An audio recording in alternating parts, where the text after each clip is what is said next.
Tunghayan naman natin ang mga balita mula sa Visayas.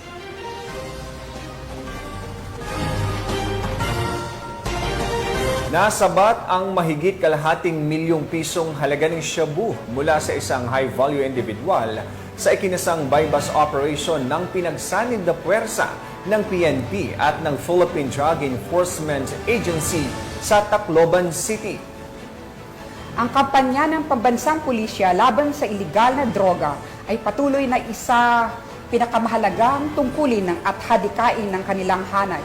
Sa pangunguna ni Chief PNP Police General Romel Francisco Marbil, ang PNP ay nagsasagawa ng masusing pagbabantay, mga operasyon at kampanya upang labanan at tuksain ang problema sa droga sa bansa.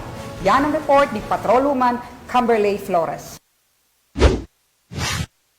Timbog ang isang high-value individual sa ikinasang buy-bust operation ng mga operatiba sa Barangay 105 Suhi, Tacloban City. Bandang alas 9:30 ng gabi ng ikasaang operasyon ng pinagsanib puwersa ng mga tauhan ng Station Drug Enforcement Unit Tacloban City Police Office, Police Station 3 at Philippine Drug Enforcement Agency 8. Nakompiska sa operasyon ang 17 na pakete ng hinihinalang shabu na may kabuang bigat ng 75 gramo na may standard drug price na 514,500 pesos at isang 500 peso bill na buy-bust money. Ang suspect ay naharap sa kasong paglabag sa RA 9165 o Comprehensive Dangerous Drugs Act of 2002.